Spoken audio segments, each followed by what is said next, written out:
What do I have your boys coming through once again? And on today's video, I have a story of a lady who won a life 40 gang members in Haiti. When I came across this story, I was like, damn, that lady gangster, man. But before we continue with the story and tell you what took place, do not forget to hit the like, a comment, and if you haven't subscribed to the channel, hit the subscribe button, por favor. It does not cost you nothing, and at the end of the day, you're just helping the channel grow bigger, which I do highly appreciate it. For those who've been missing me, I've been sick, man. That's why we didn't do a live this morning. I still feel all bad, man. Earlier, I attempted to make a video, but I couldn't do it. Right now, I'm like, man, I have to make this video because if not, it's gonna be all bad, right? But that's what we're doing right now. Hopefully by tomorrow we'll feel way better, but trust me, it's all bad, So let's get to the story, right? Because when I came across this story, man, I was like, damn, this lady, I couldn't believe it. 40 gang members, right?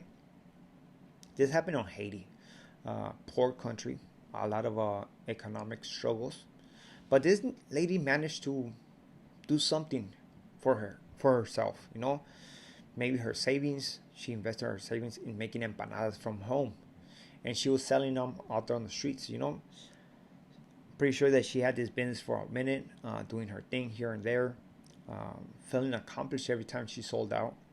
But one time she was gonna come across a militia, a gang, which I didn't know they have a problem with this in Haiti, where those individuals think they're above the law and they abuse the citizens of Haiti. But apparently they came across her, took her product, and didn't pay for it. I'm pretty sure that felt super bad. But not only that, they were making a habit out of it, doing it so often. And the lady was basically not making nothing. It's just put it like this, man. If she don't make no empanadas, she's not making money. But if she's making empanadas, she's risking that those individuals gonna take her stuff, and she's gonna be losing money. So it's like a lose-lose situation, right? I can relate to that because just put it this way: if I'm out there on the streets selling donuts on the G ride, right, driving, and then I got stopped by a group of individuals with weapons, and they asked me, hey, how many donuts you got right there? So I got like 40, 50, I don't know, something like that. Okay, I won them all. So I'm thinking, hell yeah, I just came up right now. I'm gonna go home early and stuff like that, possibly make a live. We'll see. I mean, hell yeah, I'll be happy, right? But then all of a sudden, once I put everything in bags, they're like, okay, kick rocks. Like, hold on, what do you mean kick rocks? Yeah, kick rocks. I can't, what can I do? Cannot lock up on those individuals. They got weapons, and there's a gang of them. So like, fuck, it sucks. And not only that, if they make a habit out of it, like stopping me every so often, that's all bad, man. And that's one thing that we go through right here in Mexico, where they do the cobro de piso, where basically they charge you for protection. It's basically the protection of them, right? And it's like, man, come on, man. We barely making money right here, and you want to take my money? It sucks, man. A lot of people have become unalive because of that, right? Especially right here where I'm at. And I told you, when they call me, I was like, man, I'm not gonna do nothing to the phone. If you want money, you have to come to me in person. That's the only way I'm gonna give you money, right? Because I'm on the phone. Yeah, we don't do that. But it sucks, man. It sucks, especially when you're struggling, trying to pick up your business, and you have somebody who feels entitled and takes away from your business. That sucks, man. And this was happening with this lady, in where basically, if she didn't make empanadas, she's not making money. But she made empanadas, she was risking the fact of them guys taking the empanadas, and basically she would be in the negative, So it's like a lose-lose situation. So I'm pretty sure her back was to the wall, and she acted upon this. She was like, you know what, enough is enough. I have to do something about it, and she did.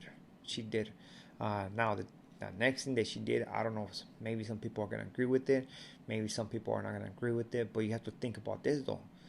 Put yourself in her situation. How she felt, how helpless she felt, and how nobody was helping her, right? Because I'm pretty sure she asked for help.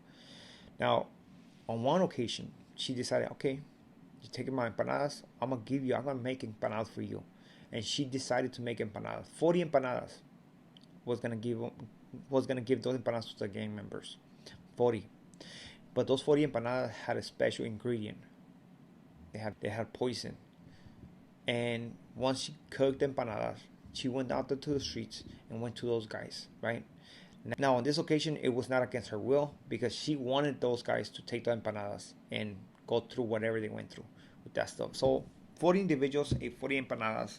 As soon as she left those, she bounced to her house, grabbed her things, as those guys were over there convulsing to the point of becoming unalive, right? Of course, the rest of the gang members went to her house looking for her, but she wasn't in the house no more. They destroyed her house, but she went to the police station. She went in. She told them what had happened. She told them what she had did. And right now she's locked up. Now the thing is that they don't know if they're gonna press charges against this lady. But tell me, what will you do? You know, especially when you feel helpless, like no law is helping you. And I mean, right now she committed the biggest sacrifice. She lost her home. She lost everything. She's homeless right now, you know, and she turned herself in to the cops, you know. So it's like, damn, it's a big sacrifice to make a point. And trust me, she made a point, you know, to take 40 individuals out just like that. Now a lot of people are supporting her because she took out 40 individuals that were not contributing nothing positive to their community. As a matter of fact, they were taken away from it, you know.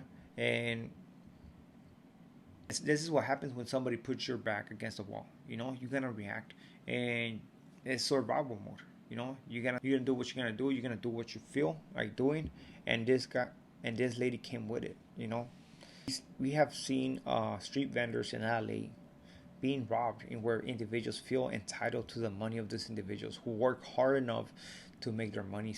You know what I mean? And look, starting a business is not that easy. And then when you have individuals trying to take away from your business, and basically instead of lifting you up or bringing you down, it's more stressful. It's more like, man, come on, man, give me a break.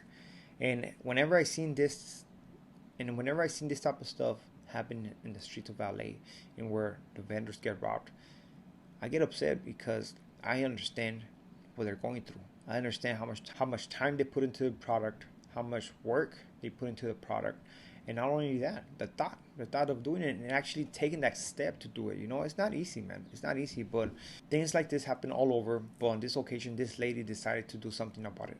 You know, even though that it meant breaking the law and being put away for life, she did what she felt like she needed to do. And as for right now, I don't think they're pressing no charges. They don't know what to do with her because I'm pretty sure a lot of people, they do understand what she was going through, and you can't blame her. You can't blame her, man. So hopefully you like this video. Hopefully you like this story, man. With this being it, we are out to the next video. Hopefully, man, hopefully we feel better, man, because trust me, this thing is, man, it's all bad. It's all bad, man. But with this being said, we are out to the next video. Muchas gracias. Saludos a todos. Al ratos.